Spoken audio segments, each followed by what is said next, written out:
Wakacje. Czas wolności i braku obowiązków. Ale świat się zmienił. Lasy już nie są takie dzikie, a młodzież coraz rzadziej jeździ na kolonie bez zasięgu. Kamery są wszędzie, nawet w kieszeni. A jednak letni horror nie zniknął, tylko ewoluował. Zapraszam na część drugą, ale gorąco polecam zobaczyć też pierwszą. Przyjrzyjmy się temu, jak wygląda wakacyjny strach po roku 2000. Jak zmieniły się lęki, jak zmieniło się kino, a przede wszystkim, co zostało niezmienne. Nie będzie tu spoilerów. Za to znajdziecie konkretne tytuły, przykłady i ukryte perełki. Od kina przez gry, aż po komiksy. Bez zbędnego przedłużania. Witamy w nowym milenium. Zacznę od 3 świetnych filmów, które łączy idealna atmosfera wakacyjnego horroru i krótki tytuł. Mowa o X, To i My. My Jordana Peela to horror o rodzinie, która wyjeżdża na wakacje do domku w lesie. Jednak już pierwszego wieczoru ich spokój zostaje przerwany, gdy pod domem pojawia się grupa tajemniczych osób. Zaczyna się klasycznie, jak Home Invasion, ale z każdą minutą film zmienia się w opowieść o czymś dużo większym. O nas samych. To historia o tym, że czasem największym zagrożeniem może być ktoś, kto wygląda dokładnie tak samo jak my. Ale to podobieństwo nie odnosi się tylko do wyglądu zewnętrznego. Reżyser łączy gatunki, a przede wszystkim buduje film, który trzyma w napięciu, a po seansie zostawia wiele refleksji. Jeśli szukacie horroru, który przeraża, ale też zmusza do myślenia, My to jeden z najlepszych przykładów ostatnich lat. To film, który świetnie oddaje ten moment, kiedy zwyczajność zaczyna pękać. Kiedy nawet światło dnia nie daje poczucia bezpieczeństwa. Peele bardzo świadomie używa wszystkich motywów znanych z klasycznych slasherów i Home Invasion. Podczas trwania filmu historia przeradza się w coraz większy i bardziej przytłaczający horror. To film, który działa też jako komentarz współczesnej Ameryki, głównie o klasizmie. Bardziej niż Get Out, który był o rasizmie. Dostarcza wiele przerażających momentów w otoczeniu bogatych domów, plaży i letnich lunaparków. Podobał mi się również humor filmu. Nie rozpraszał od makabrycznej historii, wręcz pogłębiał komentarz społeczny. Jak dla mnie, must watch. Teraz opowiem o hitowym filmie To. W filmie lato jest czasem, gdy coś w mieście zaczyna się budzić. A dokładnie morderczy clown Pennywise. Jego ofiarą można stać się w każdym momencie, gdy obierzecie za cel. Pennywise przybiera formę klauna, bo to maska, którą nauczył się, że dzieci rozumieją. Ale to tylko przynęta. Nie jest fizycznie groźny jak Jason czy Leatherface. Pennywise nie goni swoich ofiar jak klasyczny slasherowy morderca. Jest połączeniem Freddy'ego ze Scarecrowem. To też potwór, który nie jest wszechmocny w typowy sposób. Pennywise żeruje na słabościach. Bez tego jest tylko atrapą. A jednak ta atrapa jest piekielnie skuteczna. Bo w Derry wszyscy mają coś, czego się boją. Jedyną opcją na pokonanie go jest walka z samym sobą. W Derry wakacje trwają w najlepsze. Dzieci mogą znikać z domu na całe dnie, chodzić gdzie chcą, bawić się bez ograniczeń. Ale ta wolność szybko zaczyna być pułapką, bo dorośli nie patrzą. A kiedy nie patrzą, złe rzeczy dzieją się o wiele łatwiej. Każde z dzieci mierzy się z czymś innym. Mają swoje problemy w domu, swoje lęki, których dorośli nie chcą słuchać. Ale gdy zaczynają widzieć to samo zło, pojawia się poczucie wspólnoty. A to jest fundament tego filmu. Grupa dzieci, które łączą się wbrew wszystkiemu, by zmierzyć się z czymś, czego nie potrafią zrozumieć. Nigdy nie było w rzeczywistości wyidealizowanego lata. Każdy po cichu zmagał się ze swoimi demonami. Przejdźmy teraz do jednego z moich ulubionych filmów ostatnich lat, czyli X. Rok 1979. Grupa młodych ludzi wynajmuje starą stodołę na teksańskim pustkowiu, by nakręcić film polityczny. Ich plan jest prosty. Wykorzystać zmianę czasów, zarobić trochę pieniędzy i wejść do branży. Są pewni siebie, głodni życia, przekonani, że świat należy do nich. Maxine, grana przez Mię Goff, od początku ma w sobie coś, co każe ci trzymać za nią kciuki. Ma marzenia i jest gotowa zrobić wszystko, by wyrwać się z miejsca, w którym się wychowała. Kamera ją kocha i ona o tym wie. Ale w tle czuć, że ta pewność siebie jest tarczą, którą przyjdzie jej bardzo szybko zrzucić. Jenna Ortega, która gra tu Lorraine, jest tu z innego świata. Introwertyczna, zamknięta w sobie, na początku wyraźnie odstaje od reszty ekipy. Przypomina kogoś, kto wpadł tu przypadkiem, ale właśnie dlatego to ona staje się najlepszym lustrem dla widza. Razem z nią zaskakujemy się tym, jak szybko granice się przesuwają. Reszta bohaterów zdaje się być wyciągniętym z klasycznego slashera. Producent, artystka, gwiazda były żołnierz. Ale w X te archetypy nie są pretekstami do taniego żartu.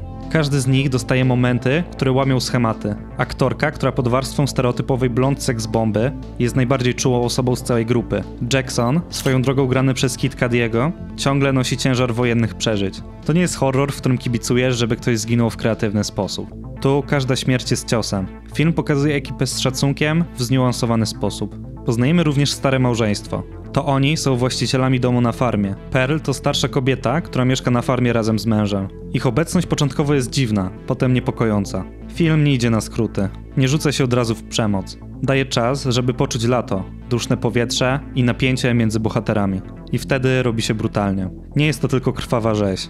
Jest w tym ciężar. Coś, co zostaje na dłużej. Film opowiada o zazdrości, o starości, o tym, jak patrzymy na własne ciała. Kamera, która miała rejestrować seks młodych aktorów, pokazuje dużo więcej. Pokazuje ich ludzkie strony i wewnętrzne konflikty. To film dla fanów teksańskiej masakry, ale też dla tych, którzy chcą czegoś nowego. Film to pierwsza część trylogii. Dajcie znać, czy interesowałby was osobny film o całej serii. W pierwszej części wspominałem, jak dla mnie horror zawsze miał wakacyjne DNA. Nie przez przypadek. To właśnie wtedy, z dala od codziennych obowiązków, w głowie zaczynało brakować filtra, oddzielającego zabawę od czegoś bardziej niepokojącego. Sam również w wakacje poszukiwałem przygody. Najbardziej podobały mi się kreskówki jak Wodogrzmoty małe, bo idealnie oddawały klimat letniej przygody, która przeradzała się w coś znacznie większego. I dlatego takie filmy jak ten, o którym zaraz opowiem, idealnie opisują taką przygodę i co najważniejsze konsekwencje, wychodzące ponad nastoletnią naiwność. Lato 1984. Grupa 4 nastoletnich przyjaciół spędza wakacje dokładnie tak, jak sobie to wyobrażasz. Jeżdżą na rowerach jak w Stranger Things, a wolne dni wypełniają teoriami spiskowymi o miasteczku, które znają od dziecka. Lato 84 celowo buduje klimat klasycznej opowieści o młodzieżowych przygodach w stylu Goonies. Bohaterowie to dokładnie taka paczka, jaką wielu z nas miało w dzieciństwie. Davey, główny bohater, to typowy dzieciak, który zawsze widzi spisek tam, gdzie dorośli widzą codzienność. Jest bystry, ciekawski, ale też jest trochę foliarzem. Nikt nie traktuje go na poważnie. Ani rodzice, ani sąsiedzi, ani nawet koledzy. Bo ile razy można wierzyć w kolejne teorie o spiskach, tajnych eksperymentach i uprowadzeniach przez UFO. Davey zaczyna podejrzewać, że jego sąsiad, popularny policjant, przykładny obywatel, może być seryjnym mordercą odpowiedzialnym za zniknięcie nastolatków w okolicy. I kiedy reszta grupy początkowo traktuje to jak kolejną zabawę w detektywów, sytuacja bardzo szybko zaczyna wymykać się spod kontroli. Problem w tym, że podejrzenia Davey'ego brzmią dokładnie jak kolejna z jego teorii spiskowych. Nikt mu nie wierzy, bo od dziecka miał fazę na tajemnicę. To klasyczne zderzenie dziecięcej intuicji z dorosłą ignorancją, bo dorośli wolą nie widzieć problemu, a jego koledzy traktują to jak zabawę w śledztwo. Do czasu. Widzisz, jak zabawa w śledztwo przestaje być przygodą, a staje się realnym zagrożeniem. I to nie dla świata, ale dla nich samych. To idealny przykład wakacyjnego horroru, który pokazuje, że lato to nie tylko czas beztroski, ale też moment, gdy kończy się dzieciństwo. I nic już nigdy nie będzie jak wcześniej. Seria VHS to nietypowy, ale bardzo wpływowy fenomen we współczesnym horrorze. To antologia, czyli zbiór krótkich, niezależnych od siebie segmentów, stylizowanych na znalezione nagrania z różnych epok. Każdy film w serii przypomina skrzynkę pełną pirackich kaset VHS, gdzie za nagranym ślubem czy dziecięcymi urodzinami nagle pojawia się coś, co nie powinno istnieć. Od czasów Blair Witch Project to najlepsze found footage. Przez to, że każda część składa się z różnych historii, jedne są lepsze, inne gorsze. Ale to też kwestia gustu. Tu każdy znajdzie coś dla siebie. Dzisiaj omówię jedną historię, by zachęcić was do zobaczenia serii. Segment z VHS 85, który zaskakująco dobrze wpisuje się w klimat wakacyjnego horroru. Grupa młodych ludzi wybiera się na biwak nad jeziorem. Kręcone z ręki, w stylu VHS, jakbyśmy oglądali czyjeś stare nagrania z młodości. Możemy spędzić czas z bohaterami, mimo że segment jest krótki. Grupa wydaje się sympatyczna, od razu można znaleźć swoich ulubieńców. Ale jak w każdym porządnym slasherze, ta cisza i luz to tylko cisza przed burzą. I rzeź rzeczywiście nadchodzi, przez strzelców z drugiego brzegu jeziora, którzy bez słowa otwierają ogień do grupy kąpiących się młodych ludzi.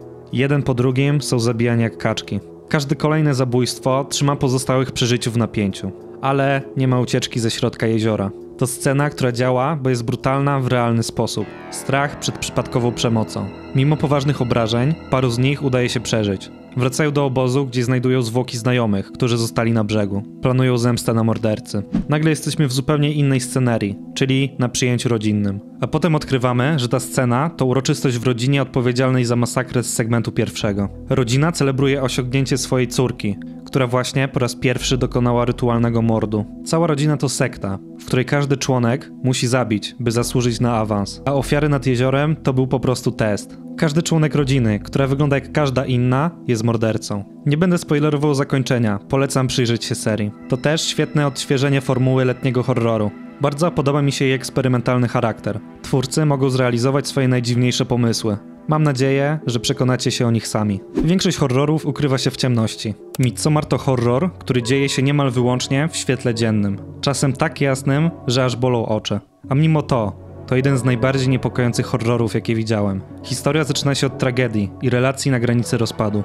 Grupa młodych Amerykanów wybiera się do małej szwedzkiej wioski, która raz na 90 lat organizuje tradycyjny festiwal przesilenia letniego. Przyjechali jako goście, żeby się odprężyć i zanurzyć w folklorze. Otaczają ich kwiaty, uśmiechy, uprzejmość i słońce, które nie zachodzi. A jednak, z każdą godziną atmosfera robi się coraz cięższa. Film jest o przekroczeniu granicy między obserwacją a uczestnictwem. O tym, jak łatwo zgubić siebie w miejscu, które wydaje się idealne. Ile niepokojących wydarzeń trzeba tolerować, by samemu nie stać się wrogiem mieszkańców.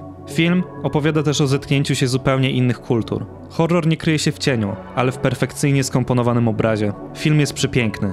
Natura, stroje, budynki.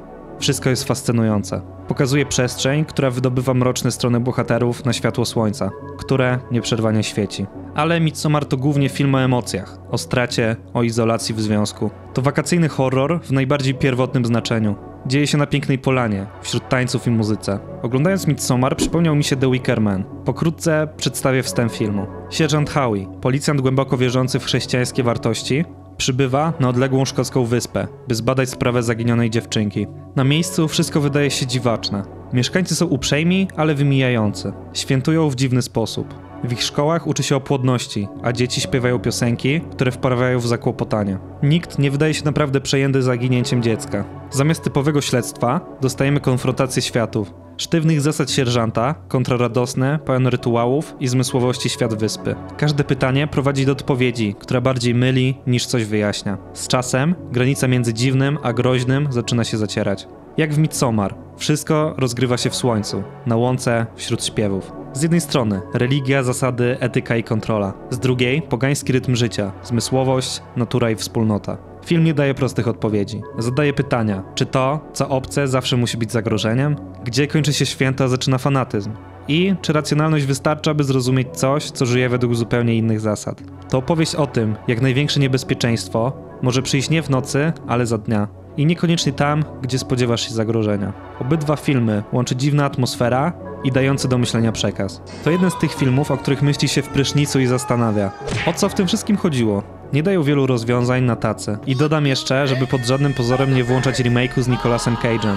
Jedyną opcją jest obejrzenie oryginału. Po opowiedzeniu o moich ulubionych filmach, czas jednak wrócić do ciężkich początków wakacyjnych horrorów. Wchodzimy w lata 2000. I coś dziwnego zaczyna się dziać. Kino grozy, które przez całe lata 90. próbowało być sprytne, ironiczne, z krzykiem na czele, nagle skręca w przeciwnym kierunku. Ale już nie przez atmosferę czy subtelność, tylko przez siłę obrazu, fizyczność, szok i intensywność. Filmy takie jak Piła czy o duchach i nawiedzeniach stały się nową popularną normą. To wtedy rusza wielki boom na remake'i klasycznych horrorów z lat 70. i 80. Jakby kino chciało przewrócić grozie dawną moc, ale w nowym opakowaniu. Oryginalne filmy były tanie, surowe i brudne. Remake'i za to były dopieszczone, stylizowane, brutalne jak nigdy wcześniej. Wracają wakacyjne ikony: Jason, Freddy i Myers. Jason powrócił w nowej, biegającej szybko wersji. Ten remake skompresował kilka części w jeden film. Znajdziemy tu wszystko, co fani kochali, ale już bez nostalgii. Zamiast tego dostajemy tempo, brutalność i klarowny motyw zemsty. Kolejny letni slasher nowego wieku. W tym temacie powstał omawiany w poprzednim filmie remake Wzgórza mają oczy. Jeśli któryś z wymienionych remake'ów bym polecał, to właśnie ten. W tym samym czasie nastąpiła fascynacja horrorem azjatyckim, czyli japońską i koreańską falą. Tam, gdzie amerykański horror był fizyczny, tamten był subtelny, psychologiczny i melancholijny. Ale i one zostały zaadaptowane. The Ring, The Grudge, Dark Water. Remake'i horrorów z lat 2000 były głośne, krwawe i w większości po prostu gorsze od oryginałów. Oczywiście były też wyjątki, które pokazały, że można z szacunkiem zaktualizować klasyk. Ale znaczna część tej fali wyglądała, jakby powstała w pośpiechu, byle tylko użyć znanej marki. Problem w tym, że twórcy często nie rozumieli, co czyniło oryginał strasznym. Remake'i próbowały zaadaptować azjatycką grozę na amerykański grunt. To były filmy, które wyglądały ładnie, ale wszystkie zlewały się w jedno. Zapomniało o atmosferze, o narastaniu grozy, o tym, że horror często to opowieść o czymś więcej niż tylko o morderstwie. Są to bardzo toporne filmy bez większej finezji. I najważniejsze, wiele z tych filmów nie dodawało nic nowego. Wiele z nich była bezdusznym skokiem na kasę. A wielka szkoda, bo chętnie zobaczyłbym dobre adaptacje postaci ze slasherów. Na zasadzie podobnej do komiksów. Każdy reżyser brałby postać jako punkt wyjścia do opowiadania oryginalnej historii. Slasherowi brakowało już powietrza. Nie był ani świeży, ani wystarczająco retro, by znów zachwycić. A próby jego wskrzeszenia dawały mieszane rezultaty. Przemysł jeszcze nie chciał się z nimi rozstać, ale widzowie powoli odwracali wzrok. To był moment, w którym horror zaczynał szukać nowego języka.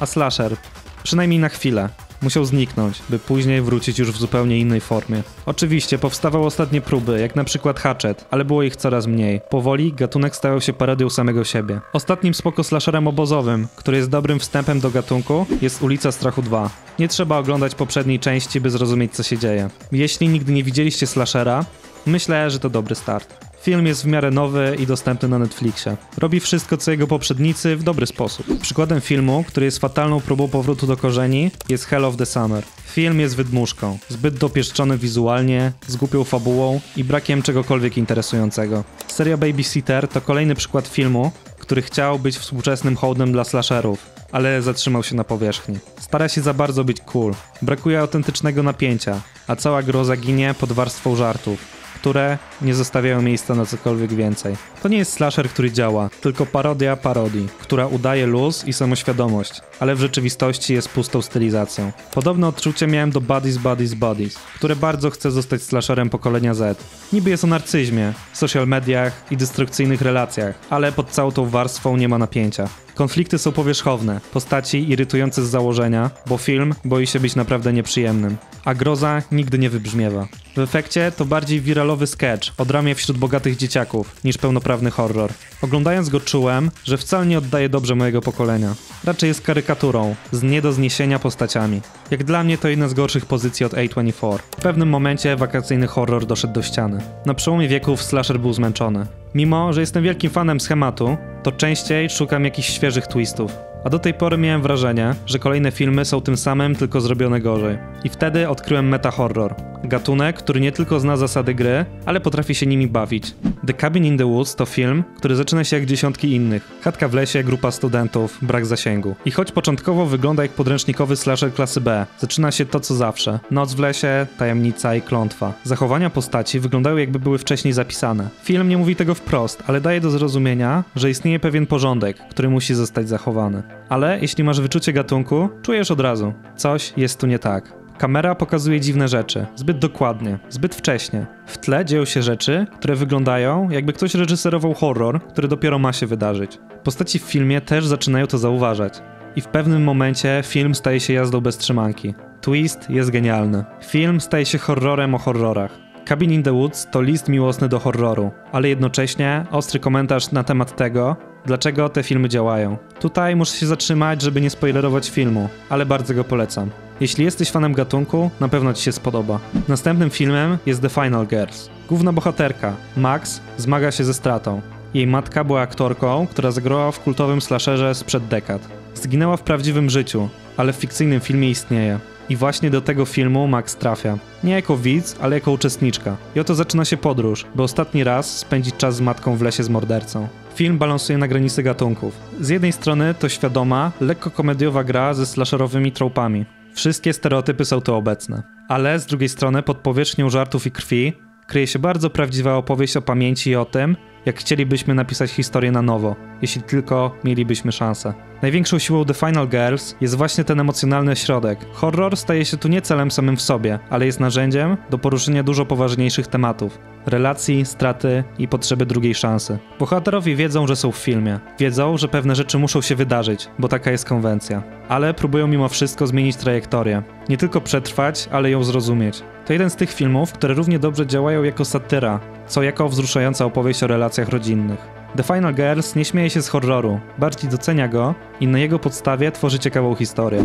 Jeśli jesteśmy w temacie odświeżenia starych już pomysłów, to ciekawy twist wprowadziła czarna komedia pod tytułem Freaky. Licealistka zamienia się ciałem z seryjnym mordercą. Dzięki temu szalonemu pomysłowi film zapada w pamięć. Wprowadza koncept, który prowadzi do wielu komediowych sytuacji, wciąż będąc dobrym slasherem. Sytuacja jak z Freaky Friday, z całą świadomością konwencji, żartem, krwią i zaskakującą ilością serca. Film bierze wszystko, co znasz z klasycznych slasherów i puszcza to przez blender popkulturowej parodii, która jednak nie szydzi z materiału źródłowego. To wszystko oczywiście dzieje się w środku klasycznie amerykańskiego horroru. I choć nie mamy tu jeziora ani obozu, klimat beztroski, przerwanej przemocą działa dokładnie tak samo jak powinien. Jak dla mnie jedynym minusem były denerwujące postaci poboczne. Jednak główny wątek zmienia się nastoletniej dziewczyny ciałem z mordercą jest bardzo dobry. Freaky to nie przełomowe dzieło, ale to idealny przykład współczesnego meta-slashera, który wie, co robi zombie i robi to bardzo dobrze. Jest krwawy, zabawny i z ciekawym twistem. Czasem tyle wystarczy. Jeśli szukasz lekkiego horroru, to polecam. Wszystkie te filmy pokazują, że nie każdy horror z gatunku musi być klonem poprzedniego. Twórcy biorą formułę wakacyjnego horroru i używają jako tło do powiedzenia czegoś więcej. Filmy łączy humor i szacunek do gatunku, przy jednoczesnym wyjściem poza schemat. Zawsze docenię, gdy ktoś bierze znany mi schemat i obróci go w sposób, który mnie zaskoczy. Po obejrzeniu wielu podobnych filmów, te zapadły mi w pamięć przez powiew świeżości. Dobry horror nie kończy się tylko na filmach. Czas zobaczyć, jakie gry będą idealne na letnie wieczory. The Quarry to gra, która dosłownie przenosi cię do świata letnich slasherów. Wchodzisz w rolę opiekunów kolonijnych, w letnim ośrodku na odludziu, w ostatnią noc obozu. Dokładnie tak jak w dziesiątkach filmów z lat 80. Miejsce akcji jest klasyczne. Hackett's Quarry to obóz, który ma w sobie więcej tajemnic niż widzą to opiekunowie. Na początku wszystko jest lekkie, rozgrywające się w rytmie historii o dorastaniu. Bohaterowie to typowa mieszanka, ale The Quarry robi coś więcej niż większość współczesnych slasherów. Na pewno przy oglądaniu horroru zastanawialiście się, czemu postaci zachowują się w głupi sposób.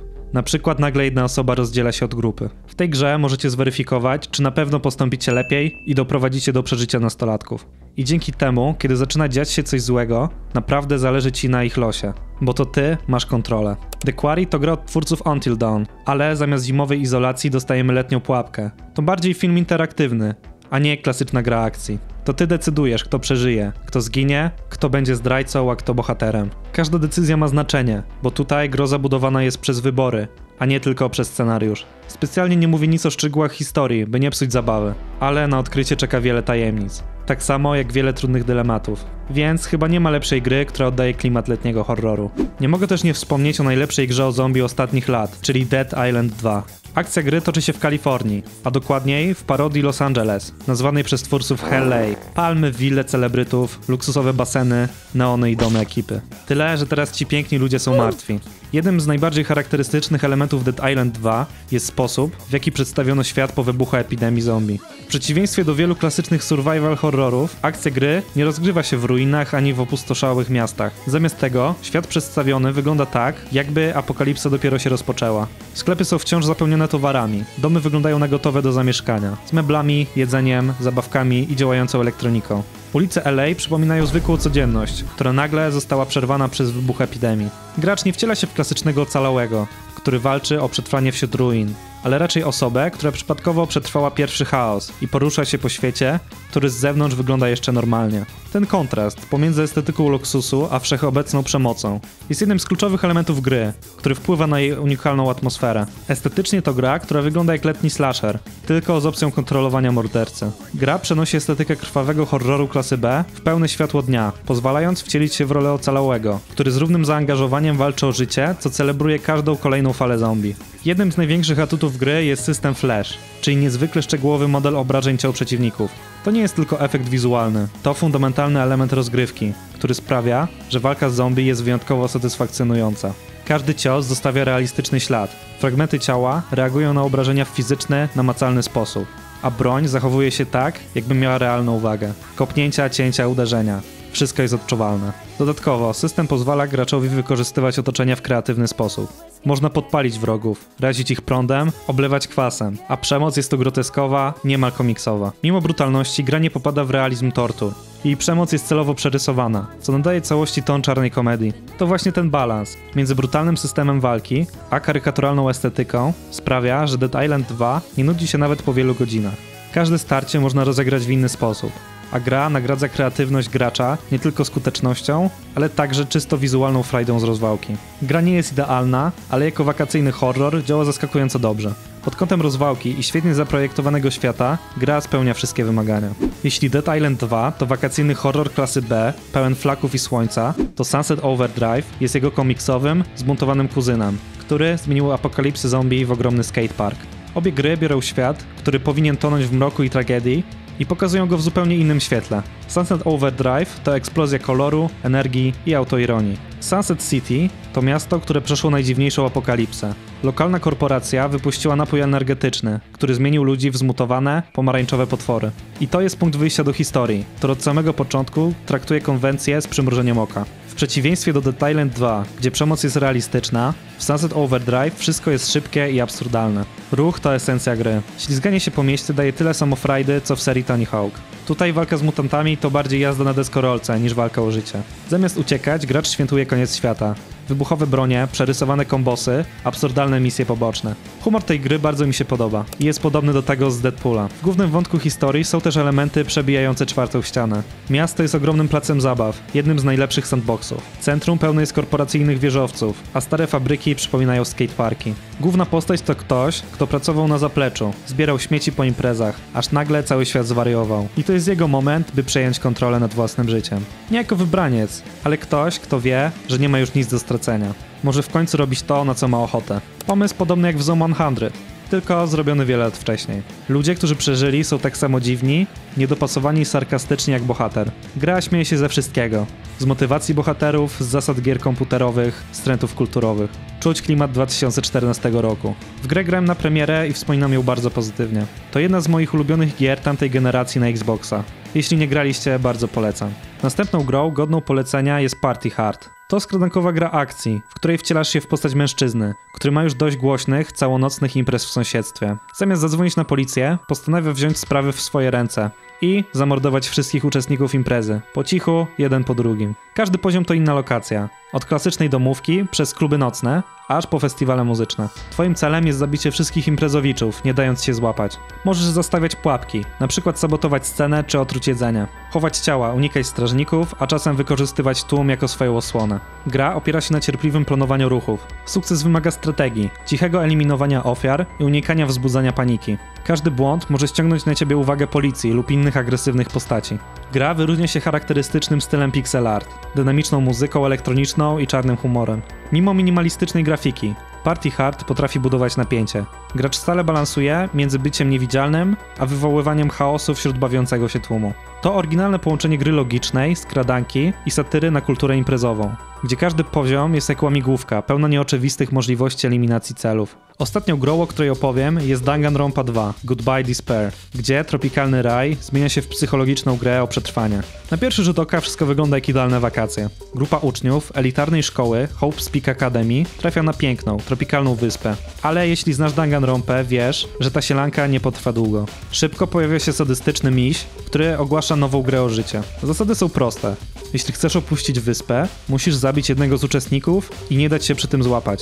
Po każdym morderstwie odbywa się śledztwo, a potem sąd klasowy, w którym musisz udowodnić, kto jest winny. Jeśli wskażesz niewłaściwą osobę, wszyscy poza zabójcą zginą. Gra łączy mechaniki visual noveli, śledztw detektywistycznych i dramatów sądowych. Każdy dzień dzieli się na eksplorację wyspy, budowanie relacji z innymi postaciami i, niestety, dochodzenia po kolejnym morderstwie. Danganronpa 2 to nie tylko gra logiczna, ale też psychologiczny thriller, co czyni ją wyjątkową. Każdy z bohaterów jest podejrzany. Każdy ma coś do ukrycia. Po każdym morderstwie zostajesz wrzucony w wir dochodzenia. Musisz badać miejsce zbrodni, zbierać dowody, wypytywać innych uczestników i połączyć fakty, zanim rozpocznie się proces. Każde śledztwo to logiczna łamigłówka, w której gra nie prowadzi za rękę. To ty musisz zrozumieć, co się wydarzyło i znaleźć sprzeczności w zeznaniach. Kiedy dochodzenie się kończy, zaczyna się sąd klasowy, czyli najbardziej dynamiczna i emocjonująca część gry. Cała grupa zbiera się w sali, gdzie rozpoczyna się konfrontacja. W czasie rozprawy musisz obalać fałszywe twierdzenia, przedstawiać dowody, rozwiązywać zagadki i podejmować decyzje, kto jest winny. Robi się to w formie minigier, na przykład strzelając argumentami w konkretne wypowiedzi, układając hasła z liter, czy finalnie konstruując całą wersję wydarzeń w postaci komiksów. Każdy sąd to pojedynek umysłów, ale i presja czasu. Błąd może kosztować życie. Nie tylko twoje, ale i reszty niewinnych. Atmosfera stale się zagęszcza. Bohaterowie kłócą się, załamują, oskarżają nawzajem, a ty jesteś zmuszony patrzeć im w oczy i wskazać mordercę. Nawet jeśli go lubiłeś. Gra zmusza cię nie tylko, żeby rozwiązywać zagadki, ale też mierzyć się z konsekwencjami decyzji. Kiedy prawda wychodzi na jaw, nie ma ulgi. Jest tylko pytanie, kto będzie następny. Styl graficzny to komiksowa kreska, neonowe kolory, dynamiczne efekty wizualne. Tworzy groteskowy świat, który jest jednocześnie zabawny i niepokojący. Technicznie rzecz biorąc, nie musisz grać w Danganronpę 1, żeby zrozumieć dwójkę. Historia jest napisana tak, by nowi gracze mogli wejść w fabułę bez znajomości poprzedniej części. Ale Danganronpa 2 jest bezpośrednim rozwinięciem motywów i świata z pierwszej części. W drugiej połowie fabuły pojawia się sporo odniesień. Są postacie, zwroty akcji, detale, które uderzają mocniej, jeśli wiesz, co wydarzyło się wcześniej. Więc, jeśli interesuje cię przede wszystkim sama rozgrywka, intryga i klimat, możesz spokojnie zacząć od 2.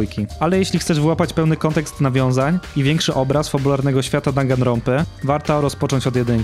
Polecam również The Forest, ale nie będę się powtarzać. Zobaczcie film o horrorze natury. Znajdziecie tam również inne polecajki. To teraz zostało tylko domknąć temat. Opowiem o komiksie i mandze. Black Hole to komiks Charlesa Burnsa. To jedno z tych dzieł, które zostaje z tobą jak najgorszy koszmar. Zaczyna się jak typowa opowieść o amerykańskich nastolatkach w latach 70. Jednak historia to surrealistyczny body horror. W miasteczku rozprzestrzenia się tajemnicza choroba przenoszona drogą płciową, która fizycznie mutuje ciała zakażonych. Każdy reaguje inaczej. Niektórzy dostają drobnych zmian, inni przechodzą groteskowe deformacje. Ale to nie mutacje są tutaj straszne. To, co naprawdę przeraża, to społeczna reakcja, odrzucenie, wykluczenie, ignorancja dorosłych. Burns tworzy historię o alienacji, samotności i o tym, jak brutalnie wygląda proces dorastania. Styl graficzny to stylizowane, czarno-białe ilustracje. Nawet najzwyklejsze sceny, jak ognisko na plaży czy spacer przez las, mają w sobie niepokój, którego nie da się nazwać. Black Hole to horror, który wywołuje wewnętrzny dyskomfort i nie daje się łatwo zinterpretować. Jest o emocjach, które nie potrafisz nazwać. Jest o ciele, które zaczyna cię zdradzać. O dorosłych, którzy udają, że problemu nie ma. Nie jest to komiks dla każdego. Jest dużo obrzydliwych mutacji i groteskowej nagości. Ale dla mnie Black Hole to absolutny klasyk. Higurashi When They Cry to jedno z moich największych zaskoczeń. Unikałem tego tytułu jak ognia przez estetykę, która mi się nie podoba. Miałem parę podejść do anime, ale za każdym razem coś mi nie pasowało. Do momentu, gdy nie sięgnąłem po mangę. Mamy tu sielankową japońską wieś, Hinamizawa. Piękne letnie miesiące i dzieciaki z miasta, które spędzają wakacje w małej społeczności, gdzie wszyscy się znają. To ten sam beztroski klimat, który znamy z dziesiątek anime Slice of Life. Ale coś w tej wsi nie gra. Coś jest nie tak z tą ciszą. Ulice są zbyt puste. A kiedy zapada zmrok, pojawia się niepokojące uczucie, że za uśmiechami kryje się coś, czego nie jesteś w stanie nazwać. Historia to nie opowieść o duchach czy potworach. Horror w Higurashi wynika z atmosfery paranoi, tajemnic i pękających relacji międzyludzkich. Bohaterowie, których polubisz, nagle zaczynają zachowywać się inaczej. Zaczynasz kwestionować wszystko, co widzisz. Struktura opowieści jest nietypowa. Lato jest tutaj bardzo duszne, z dźwiękiem cykad i nieokreślonym niepokojem. I tutaj chciałbym powiedzieć coś więcej. Sam, gdy słyszałem o tej historii, nie byłem wystarczająco przekonany. Dopiero, gdy faktycznie zacząłem czytać, zobaczyłem, dlaczego jest tak zachwalana. Mowa o pewnym twiście, który dla mnie sprzedaje tę historię. Jeśli, jak ja z przeszłości, potrzebujecie lekkiego spoilera, by zachęcić was do sprawdzenia, to teraz o nim opowiem. Jeśli nie, skipnijcie do następnej sekcji. Chodzi o to, że Higurashi to historia o pętli czasu, ale nie takiej, jaką znacie z innych opowieści. Tutaj bohaterowie nie pamiętają poprzednich wydarzeń. To my, widzowie, jesteśmy uwięzieni w powtarzających się tragediach. Każdy nowy rozdział zaczyna się jak letnia opowieść o przyjaźni, ale kończy się katastrofą. Dopiero z czasem zaczynasz rozumieć, że coś zmusza świat do powtarzania tego cyklu, a klucz do rozwiązania zagadki kryje się głębiej, niż początkowo się wydaje. I właśnie ta struktura pętli jest tym, co sprawia, że historia nie daje spokoju, bo każda odpowiedź rodzi kolejne pytania. W Higurashi morderstwa nie są dziełem tajemniczego zabójcy, który kryje się w cieniu. One wyrastają z ludzi, których znasz i lubisz. Zaczynają się niewinnie, drobne nieporozumienia, spojrzenia, które trwają za długo, szeptane plotki o klątwie, a potem coś w bohaterach pęka. Jakby byli opętani czymś, czego nie rozumieją. Paranoją, szałem, siłą, która zmusza ich do przemocy. Czasem wyglądają, jakby robili to z własnej woli. Czasem jakby nie byli już sobą. Więc jeśli jesteście zmęczeni amerykańskimi wakacjami, polecam te japońskie. Historię można poznać na parę sposobów. W formie visual noveli, mangi i anime. Ja sam preferuję mangę. To już koniec naszej podróży przez świat wakacyjnego horroru. Ale to była tylko moja selekcja. Teraz czas na was. Jeśli macie swoje ulubione wakacyjne horrory, filmy, gry, komiksy, a może nawet mniej znane dzieła, dajcie znać w komentarzach. Chętnie poszerzę tę listę o wasze propozycje i kto wie, może zrobimy z tego kolejną część. Chciałbym was poinformować, że ruszył Patronite i strona do stawiania kawy. Linki w opisie. Od razu powiem, że żadne główne filmy nie będą za paywallem. Tylko bonusy, takie jak natychmiastowy dostęp do nowych filmów przed publikacją na YouTube, dostęp do postów, w których co miesiąc polecam filmy, gry, komiksy i albumy, czy wstawienie twojego imienia niku w napisach filmów. Więc jeśli za moment w outro chciałbyś zobaczyć swój nick jako pierwszy, to masz idealną okazję. Udostępnię też mój krótki horror, który nagrałem w liceum. Od razu mówię, że jest wątpliwej jakości. Jeśli lubisz ten styl i chcesz, żebym mógł poświęcać na to więcej czasu, każda forma wsparcia to ogromna pomoc. Jeszcze testuję pomysły, więc mogą dojść nowe bonusy. Wciąż moim priorytetem jest YouTube, a to idealna forma do dzielenia się bonusowym dopełnieniem kanału. Dzięki wielkie, że zostaliście do końca. A jeśli podobał wam się ten materiał, wiecie co robić. Wszystkie YouTube'owe pierdoły. Do następnego.